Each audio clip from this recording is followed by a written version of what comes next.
Dernière question, Claudette de Montjoli. Est-ce que c'est vrai que les héritiers ne sont pas responsables des dettes du défunt? J'aimerais ça vous dire oui, mais c'est non. Ça serait bien trop facile, pensez-y. Hey, tu sais, il y en a qui me disent, on peut-tu léguer nos dettes au gouvernement? La réponse c'est oui, mais ils vont y renoncer. On peut pas.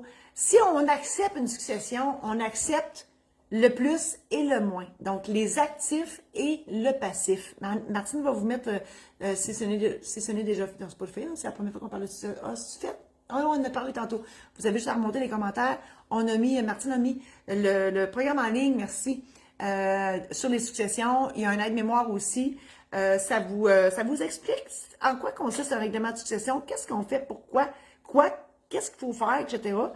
Et, ben non, les dettes du défunt, il faut les prendre.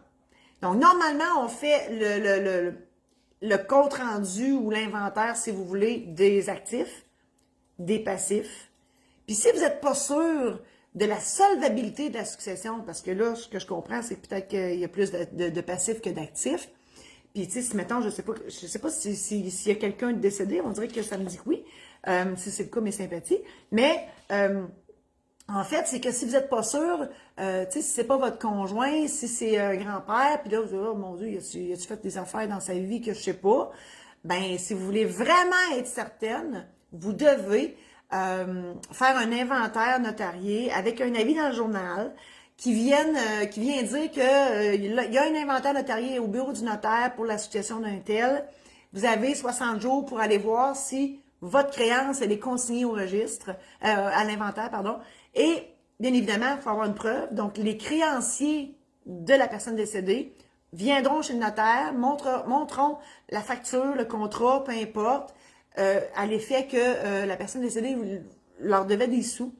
Le notaire consigne ça dans l'inventaire. Au bout de 60 jours, ferme ça et la succession sera obligée à ces dettes-là et rien d'autre. C'est ça l'histoire de avis de clôture d'inventaire que vous voyez dans le journal. C'est pour limiter l'obligation de la succession à payer les dettes de la personne décédée à ce qui sera consigné à l'inventaire. Pourquoi 60 jours? On dirait que je vous entends. Pourquoi 60 jours? C'est un délai raisonnable. Il y a beaucoup de délais raisonnables dans le Code civil, puis on a décrété que dans ces cas-là, le délai raisonnable, c'est 60 jours. Voilà. Mais ça pourrait être autre chose. Ça pourrait être un autre délai, considérant les circonstances. Je vous invite dès à présent à, partager cette chronique-là à vos amis Facebook que vous pensez que ça pourrait intéresser.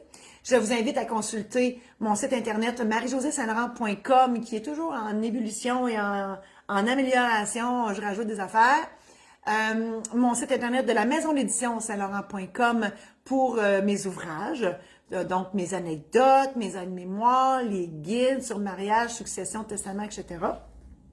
Et voilà, je suis toujours disponible pour une consultation juridique à info@marie-josée-saint-laurent.com. Animation, célébration funéraire, célébration de mariage, marie-josée-saint-laurent.com. Merci infiniment.